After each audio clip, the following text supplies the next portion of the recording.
here. A small request, if you can put your videos on. I'd like to see all your lovely faces. Yes, I have me along with my team. We have co-authored the spiritual development sessions for this value education series, Life and Aradhana. And it gives me immense pleasure to connect with all of you today.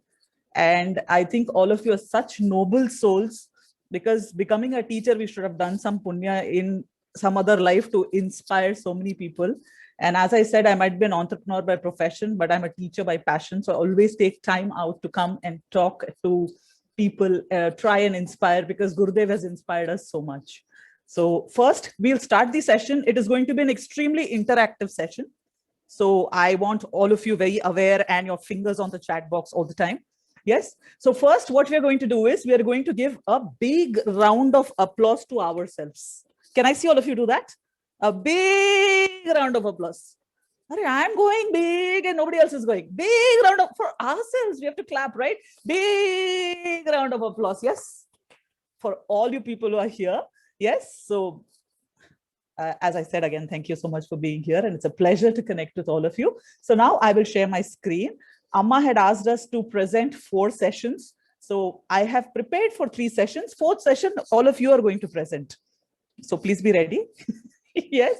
So I will just share my screen and let's jump into it. Yes.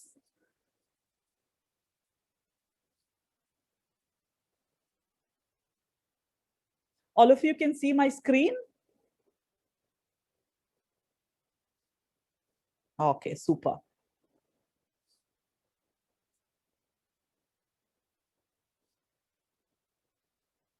Let me just pin my video so that you can see me also. Okay, so first we're going to take up in the spiritual development domain, class 1, and we're going to see 2 lessons. One is Rohan's journey and one is Hanuman's giant leap. So now what I have is a surprise for all of you. These animations which I'm going to show you are available for all of you too when you're taking class. They are getting ready. So these are not the final ones, but I thought that it's a very good idea to share it with you guys so that you know how much more easier it gets. Children connect more with audio visual, not only children, all of us also. Yes, so let's see the animation first and then we'll take it forward. Rohan's journey. Rohan was lost in his thoughts. His father had told him to go to the Ganesha temple nearby. However, Rohan did not know who God is and what God does. He wondered and walked along. Rohan was surprised to see a fish lying out of water. It was struggling to breathe. He put the fish back into the stream. The fish smiled and thanked Rohan for saving its life. Rohan was confused and asked the fish whether it was a magical world. The fish replied that it was a special place where Rohan could understand what the fish said. Rohan went on to question the wise fish about God. The fish said that God was the one who put so much water into the rivers, lakes, and oceans for the fish and other creatures to live happily and swim well. The fish shook its fins, waved goodbye, and swam away. Rohan got up and continued to walk further.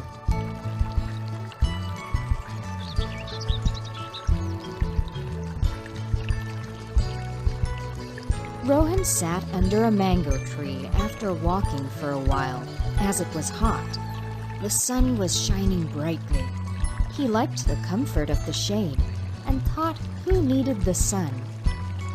Rohan jumped in surprise. He heard a voice that said it needed the sun. The tree explained that it needs sunlight to make food. It gave him a mango. Rohan enjoyed the juicy mango. He asked the tree to tell him who God is. The tree explained that God was the one who made the sun for the trees and for all the people. Rohan nodded thoughtfully. After Rohan finished eating his mango, he washed his hands and the seed in the stream. He dug a hole in the grassy area next to the stream and put the seed in it. Now he had a question for the sun. Rohan asked the sun where he got his light and heat from. The sun told Rohan that God gave them to him. Rohan spoke to himself. He understood that light was needed, but he still did not know who needed the heat. Rohan looked down and saw that each drop of water was saying, "We do." He asked them why they needed the heat. The water droplets told him that the heat helped them to transform into clouds, fall down as rain, and help the flowers bloom. Rohan tried to connect it all. The fish needs water, and it is there. Where does the water come from? The tree needs light, and the sun is there. Where does the sun come from? The seed grows into a big tree. I just had to plant it into the earth. Where do the soil and the earth come from? And how does such a tiny seed hold such a big tree within it? The more he thought about it, the more excited he got. He finally realized that God created the world and everything in it.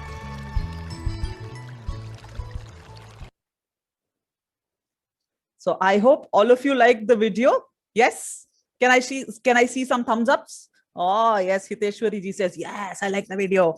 Okay, so now I'm opening up the chat box for all of you. So as Swamiji explained, the session is split into, we have objectives, then what you know, what you feel, and what you do. So what do you think is the purpose of this knowing, feeling, and doing, right? So first we'll try to find out what you understood from this and what would be the quality that you'd want to, what hit you when you saw this video. So then I will go to the knowing, feeling, and doing, right? So yeah, I am waiting. Yes. What is probably just say, what is one thing that you understood from this story, what you'd like to convey to children? Yes. Wonderment is God. Okay, I've started getting answers. People quickly love God's creation. Everything is God's creation. Beautiful. How we can feel God. God is present in all. God is everywhere. To appreciate the beauty in nature, God's creation of God. God is infinite. Perseverance, the presence of God in everything. Super. God touches everywhere. Everything has a purpose. Beautiful. Nature and its bounty. A supreme force which is taking care. Perfect. 100% true. We think we are doing everything. Things are all happening. God is the creator of this beautiful world. Again, big round of applause for all of you. Come on. Quickly. Big round of applause. Right? We're going to teach class 1 children. Super, super. So now I'm just going to share the PowerPoint again. Let us see how many of these objectives, what you said, came in. Yes?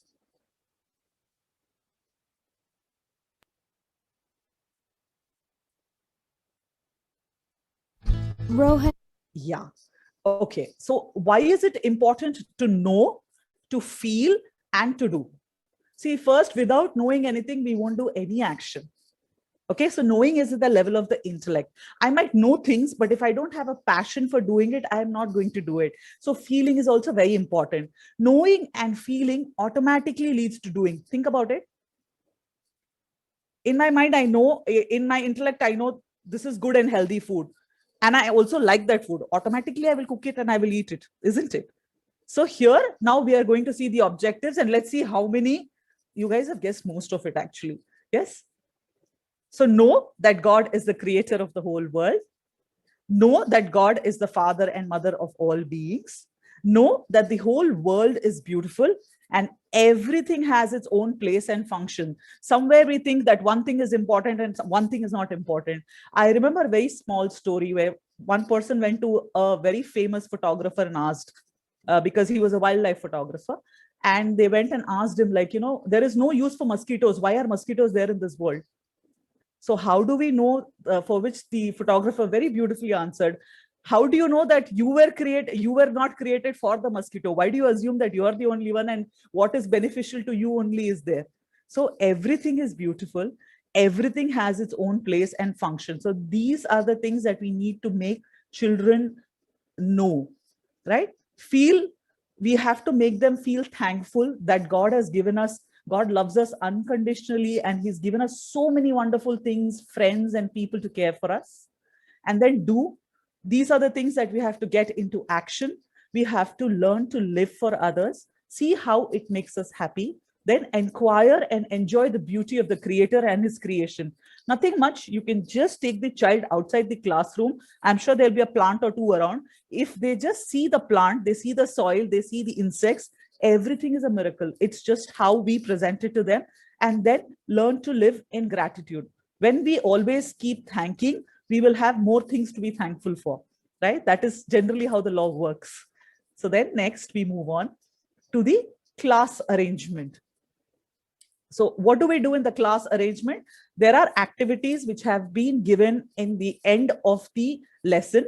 There is also a beautiful teacher's handbook which has been given. In that also all details are there. So according to the activities, these are the things that we will need. The first activity will be to bake a paper fish. So you'll need paper for that, which we'll have to arrange beforehand. The second activity is how to grow a plant. So that will need a pot, soil, seeds, and water. And then the third thing is crayons for the children to color. That is pertaining to the third activity. So this is all what we will need for the class. Now for the story narrative. So whenever we tell a story, we need to have certain points in mind, which are the strongest points that I'm going to convey. I'm going to tell the story according to that narrative.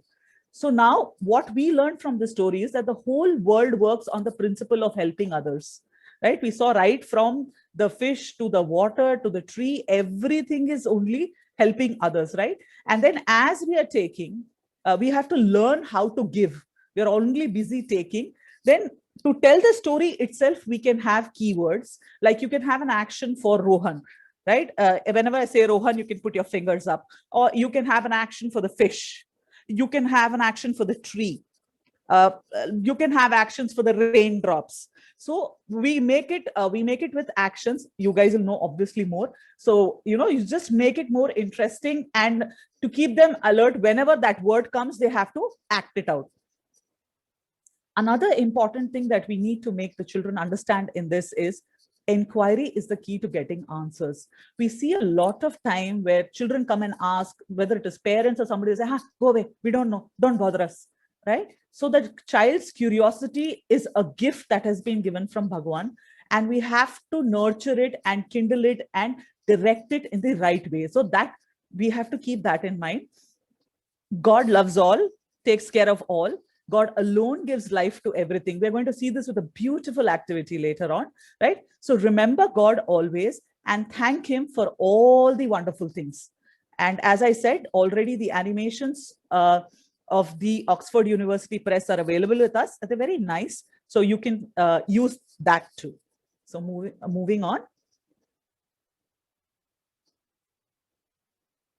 Yeah, so the objectives we have seen.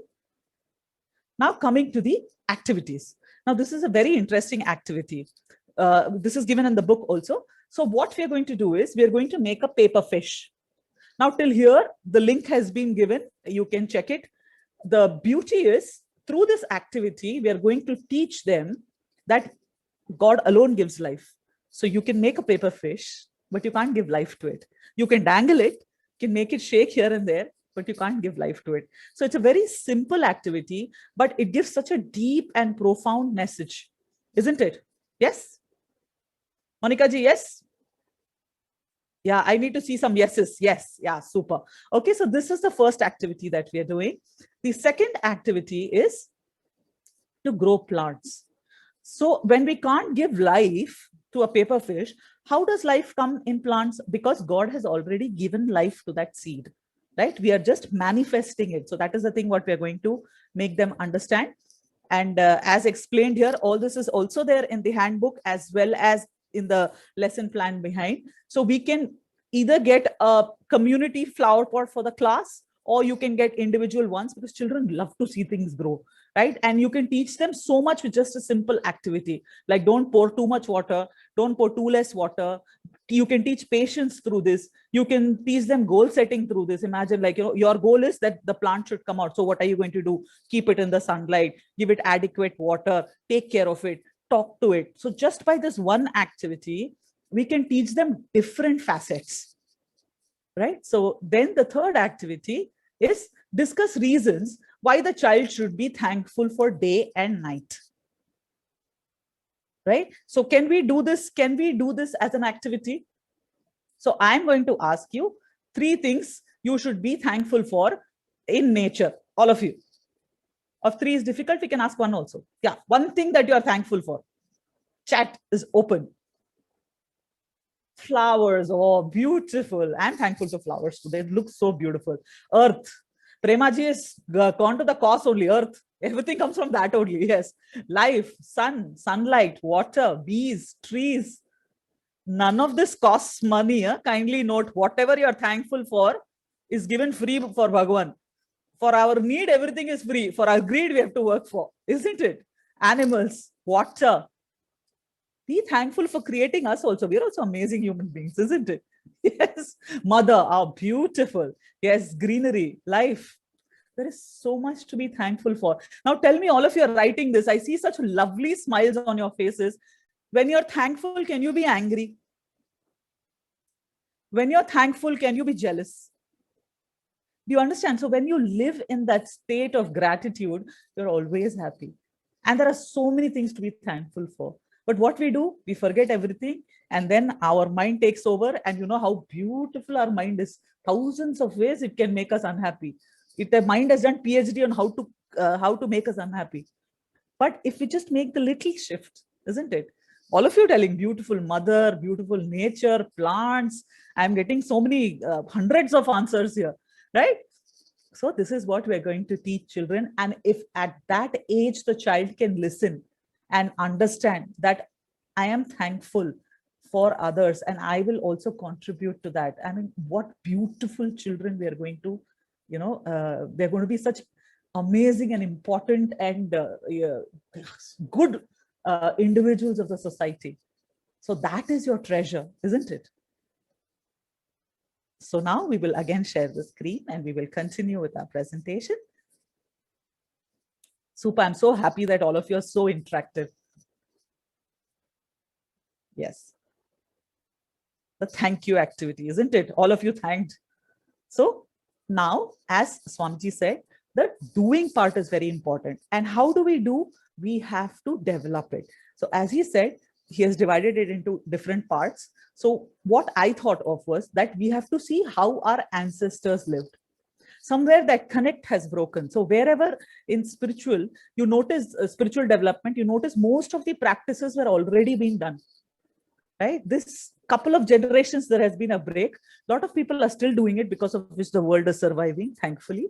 But those of us who that link is broken, we have to provide the link to the next generation, right? So what our ancestors used to do about caring and sharing, everything is for others. First give to others and then you eat, isn't it? Even now when we make food, the first thing is taken and kept separately, right? I'm a North Indian, so we used to make those rotis. So the first roti is always for Gai, that is for the cow. They'll take one pinch like this and they'll keep it separately, right? And they'll say, this is for the cow. That was standard practice, and that used to go to the cow. And everywhere we've seen, especially in South India, as Gayatri also spoke about the kolams, even the ants we think of and we give them something to eat. Anything that comes by, whether it is atithi or a cow or an ant, everybody is welcome. You share and then you eat, right? Even in Bhagavad Gita, Bhagavan Krishna says, if you don't share and eat, you're a thief. Why? Because you're using the resources of the world and not giving back anything. That's stealing, isn't it? So here, always thankful to nature, always caring and sharing. That has been the USP. Gurudev, all of us know, if there's one thing that Gurudev did, he always used to give, and he gave the highest. He has given us the beautiful scriptures. He's given us Vedanta in such a simple and easy to understand manner where lay people like you and me can understand Gita, understand the Upanishads, learn to apply them in our lives, and in turn help so many other people. Think about it. Without these values, without this culture, what is left in our lives? Just random, we just survive, right? There is no living. The beauty of life comes in when you have these beautiful values: caring, sharing, giving, right? So Gurudev is the very personification of giving. He gave all his life for all of us. Think about it. He lives today through his books, through his words. He's always there with us, guiding us, inspiring us. And if you don't, I don't know, I couldn't find that photograph because he has a photograph of his hands. And in that it's written, give, give, give, right? So that is what Gurudev used to do. So now next, as Swami Anukalananji said, that all that is fine. Ancestors did fine, Gurudev did fine. What do I do? So unless and until the child knows that as a teacher, you are practicing this, it's beautiful, it's amazing, right? So it becomes very easy. I have seen my children come home and they'll say, no, my teacher said this, so she's right. So that's the kind of faith and reverence that the children have on all of you. And when you guys are going to say that, I do this, I do this, I do this, they are going to follow it verbatim. So these are some of the suggestions which you can share with children. I'm sure all of you will have much more to offer. I always share what I have. Okay, if I don't have anything else to share right now, I share my smile with everyone, isn't it? See, all of you smiling, the whole place becomes so beautiful, isn't it? I share my food with everyone, right? I respect all creatures, big and small. Just because there's an ant, I can't step on it and go, or just because there is something, I can't trouble it, right? I respect all creatures, big and small. How will I respect it? Because I see God in all. That's when that love and respect will come. There is Bhagwan in every single thing. Then what happens? If there is Bhagwan in everything, I can't hurt. So I try not to hurt anything as far as possible. Yes. So these are the habits which you as teachers can share. Then for the kids. So now doing has to translate to the children also. So as I said just now, you did the activity. You said 3 things that you're thankful for. Same thing you can carry forward to the children. Learn to thank God for at least 3 things. Be kind and giving. Try to feed one animal. It could be an ant, right? Obviously through parental supervision. That is a given. But one ant or one single goat or a small chicken or, a cow, so many things, stray dogs, right? But with parental supervision, but let them just expand their horizons. Then another beautiful thing that you can teach children is punctuality through nature. The sun rises every day. The sun sets every day. The moon rises every day. The moon sets every day. Trees follow their natural rhythm. So many habits you can teach them just with the help of nature. And if we can do the last one, I'm telling you, it's one of the greatest gifts that you can give to children.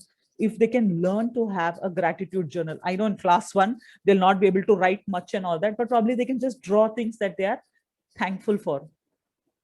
Because it becomes such a strong practice, right? So coming to the last part of this session, it is assessment.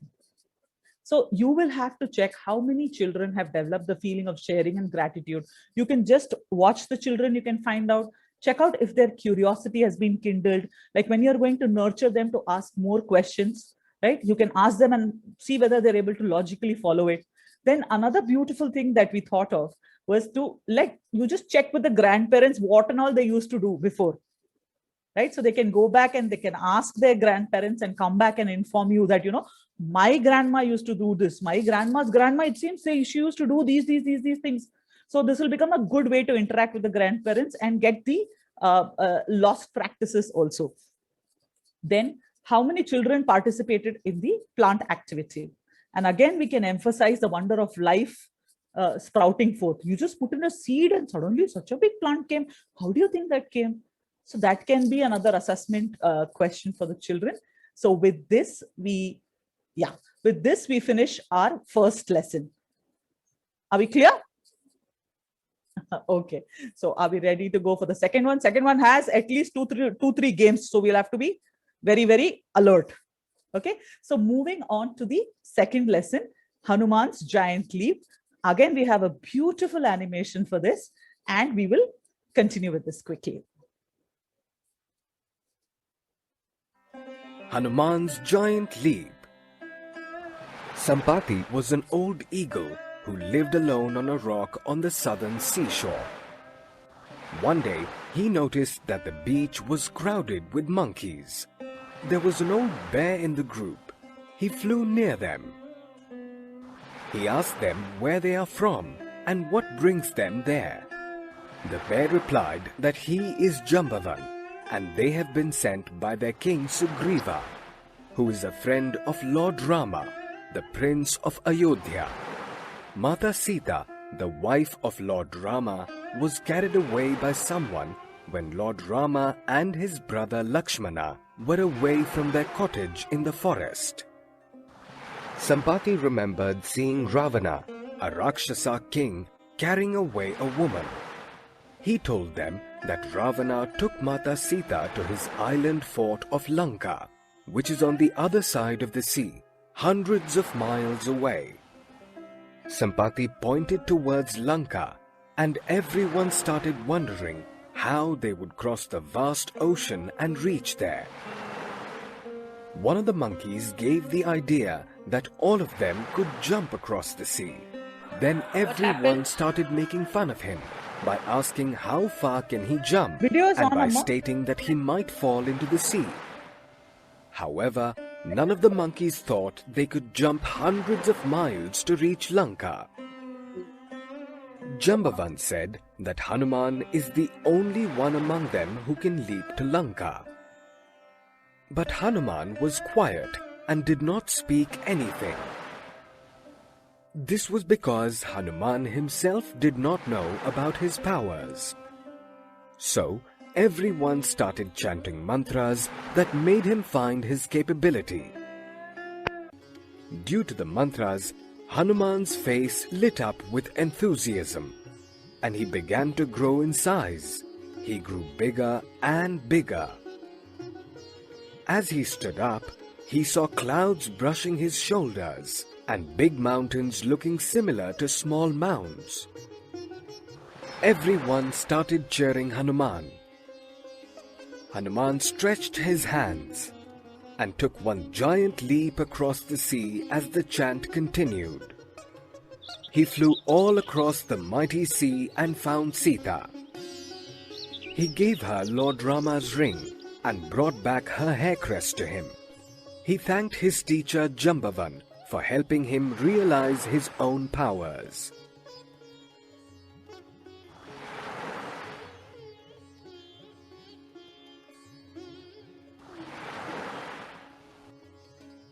So I hope all of you like the video. The video was shown to everybody, right? Can I see a thumbs up?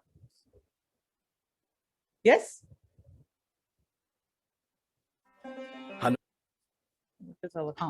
Okay, so now the objectives for this lesson. All of you, I'm sure you've heard this story so many times before. It comes in the Ramayana. And this is about Hanumanji forgetting his own powers and how he needs a teacher and a mentor to empower and inspire him. Right? So the objectives that we're going to see is that knowing that confidence, having confidence in oneself is such a big strength, isn't it? Sometimes we don't even know what we are good at. We are so good at it, so we assume that everybody must be good at it, so we think that it's not a big deal. So first thing is to know my own strengths and weaknesses and have confidence in that. Not everybody has weakness all the time, not everybody has strengths all the time. We are all a mixture of both, but to understand that, this is me and being okay with that, right? So having confidence in oneself is a big strength. Importance of recognizing one's potential. When we say everything has a purpose in life, Bhagwan has created everybody the purpose. My purpose is also there. So I just need to recognize what my potential is. I've already felt enough in the starting of the lesson also, the importance of a teacher, right? So they are the ones who identify that hidden potential and nurture them. So you can see in the class itself how different children will have different capabilities. And if you are going to inspire and empower them, they are going to be such strong and confident individuals. So another thing that we need to understand in this lesson is when we have enthusiasm to reach our goal, no hurdle is high. You see Hanumanji, one big jump, he goes off there. Why? Because he has that inspiration that he has to go reach Sita Mata. Yes. Then obviously we have to teach children how to identify their potential and let them attempt new things.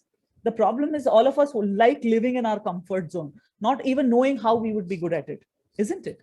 Then develop belief in oneself and in the potential of others.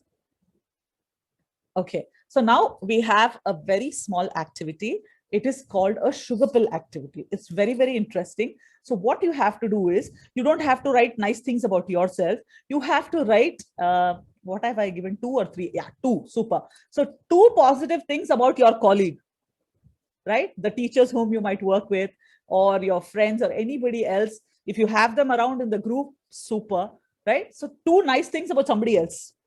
Yeah, so the chat box is open. So I'm waiting. You guys are super fast.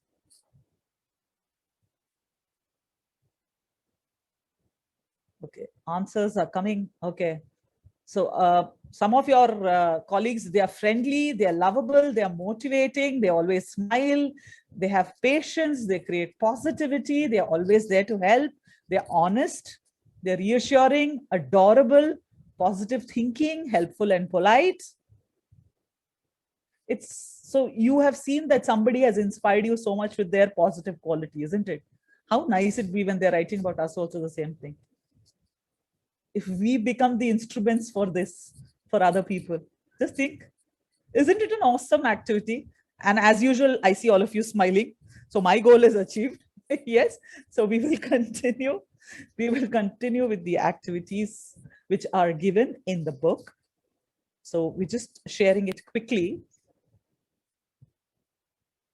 So the story narrative for Hanuman's Giant Leap, it has been taken from Katha Sarit Sagar. And it is very important that we teach our children. See, all our values, all our culture has been put in the form of stories so that it is easier for us to follow. Now, Ramayana, historically also it is accurate, and all the things that have been given in it are also accurate. So we have to emphasize on ancient wisdom which has been coming down. Who founded Hinduism? Can you say that? Nobody can, because it's coming from time immemorial. It's a beautiful set of values. Those values practiced as culture, isn't it? So another way we can do this is you can ask the children to perform the story as a play, right? You can help them prepare, and probably they can have small, accessories like just here it's given like, just a mace for Hanumanji, or whenever they want to act as Hanumanji, they can just do. Right? So many different things that we can just come up with. We can tweak, right? Bare face masks. They can draw it by themselves, not that they have to go hire it or anything. So once we start thinking, right, the world is a limit of how we can come up with interesting things for children. So for class arrangement, we will need the accessories to act out the play. A picture. I would strongly suggest you familiarize the children with who is Lord Sri Ram, Sita Mata, Lakshmanji, and Hanumanji, right? And then we need some space to do Hanuman poses, right? You can come up with different poses. There are poses in the textbook also that are there, or you can come up with a pose with Hanumanji like this, or Hanumanji flying like Superman. So you can come up with a set of 6 to 8 poses and ask the children to do it, ask them to do it in different patterns. The sky is the limit. Yes. So these are the important messages that we need to remember in mind as we are narrating the story. From this viewpoint, we need to tell them that all of us have hidden potential. Always be someone's Jambawan. Develop faith in yourself and others. Yes. So as I said, the first activity, we can act like Hanumanji. Second is to get out the hidden potential, we can organize a talent show for children.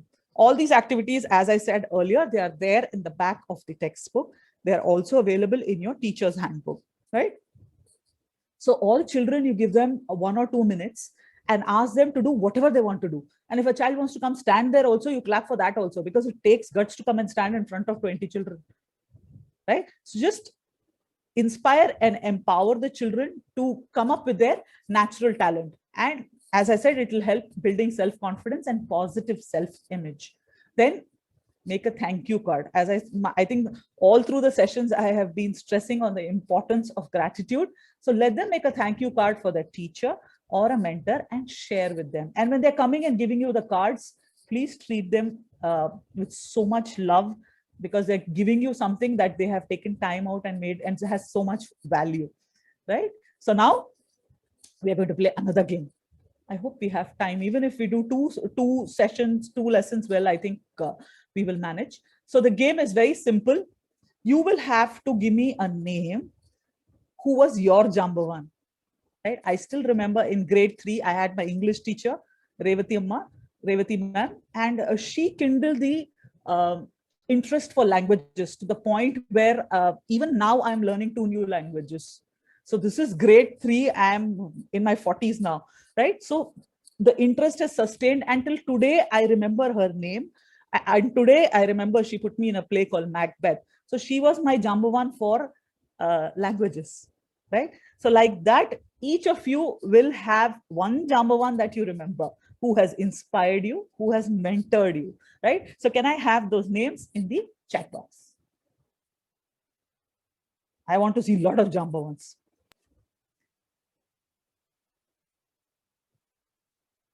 My mother, oh my God, I love you already. So many of you have said my mother, my mother. So beautiful. Yes, we are all on the right track. My elder sister, my father, my English teacher. Oh, I have another friend. Yes, my English teacher. My mother, who's also a teacher. I like that. 2 in 1. Yes. Yeah. So after so many years, after so many classes that we've passed through, my +2 English teacher, Dr. APJ Abdul Kalam, superb. Yes. My Sanskrit teacher. Visalakshi ji is telling +2 Sanskrit teacher. After that, so many, we've done college, we become teachers, but we still remember, isn't it? My principal, my friend, my physics teacher. So imagine how much love and how much respect and how much confidence they instilled in you that you still remember them 20, 25 years later. Imagine the next generation writing our names there, right? I saw this teacher of mine who was the Bal Vihar teacher, and she's the one who inspired me to love so much and serve the society, and I want to do something for society. I became a scientist because of this. I want to help. Think, isn't it amazing if we are so many people's Jambavans? So next time we are going to become everybody's Jambavan. Okay? Yes? Thumbs up. I can see smiles, but thumbs up is difficult.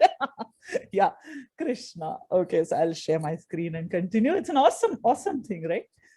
Then I'm going to show you the ultimate Jambavan, who has inspired us, who has shown us always the higher in us, that we have the most potential, that we are the very God that we are seeking, right? So the greatest Jambavan, the greatest mentor of them all. Can you take a wild guess who it is going to be? Pujya Gurudev, isn't it?